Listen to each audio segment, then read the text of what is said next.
Welcome to Sally Melodies classroom, where we learn basic music. Today, I want us to look at the scale of G or key G. All this we have been doing. And when we were forming the scales and when we were forming the sharps, remember we said G has one sharp at F. That one is always like that. So, today I have decided to take the scale of G so that we can also look at it in a practical way. And when we start doing it like this, we shall look at different music scores with the key of G or with the scale of G. But let's start from the basic part of it. So this is the scale of G. Remember what a scale is. At least we know it is a succession of notes or letters or sophas from the first to the eighth, where the eighth is an octave high.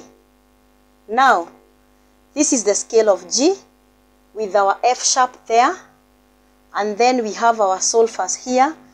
Do, re, mi, fa, sol, la, si, do. Do, re, mi, fa, sol, la, ti, do. Yes, solfas, letters. And then we are going to touch this scale of G on the piano so that we hear how it's gonna sound. You will realize that the key is higher, the pitch is higher, because we were on C and then we went to G. The pitch will be higher than expected. And when we go to F, we are not going to touch the natural F. We are going to touch the F that has been raised by a semitone, and we are going to touch one black key. Now, let's come back here down and see what we are doing. This is the scale of G as it appears on the staff. So your first note should be on the second line, because that is where we have our G.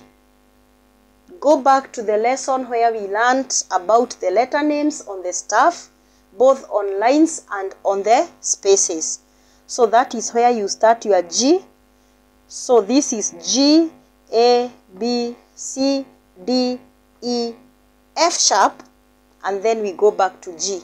Remember, when we are writing our notes on the staff, the accidental comes on the left side. When the notes are outside the staff, the accidental comes on the right side. And then, down here, I have an example of a small piece of music in 3 bars, and it is a 2/4. We have our clef here, and then we have our key signature here, and then we have our time signature. I have chosen just 2/4 for the purpose of learning, but it can be in any other time signature depending on what you are composing or what you are writing. Now, when you are writing your music like this, you don't need to repeat this sharp or accidental every now and then. If you place this accidental here or this sharp here on line F, it is going to represent all the other Fs that are going to be raised. Unless, for some composers, for some reasons, as you continue going, you may find a natural placed somewhere, telling you that now, from that part going forward, you are supposed to play that F or to sing that F as a natural F, but not an F that has been raised.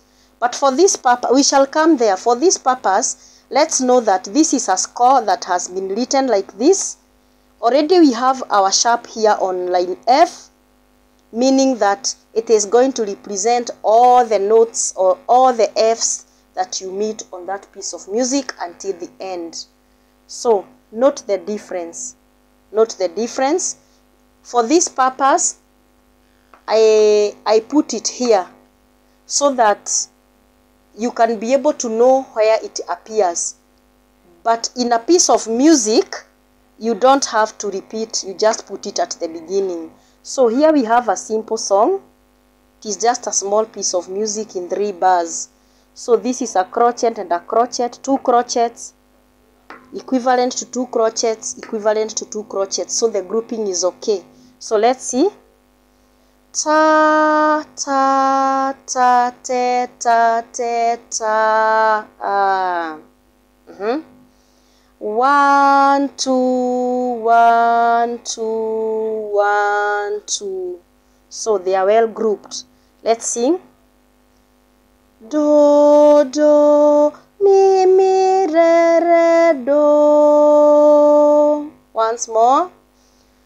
Do, do, mi, mi, re, re, do. So that is just an example of a song that has been written in G.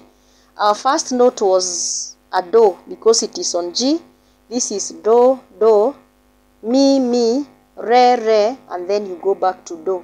So remember the solfa ladder so that you can be able to interpret such simple things. Thank you for attending this lesson.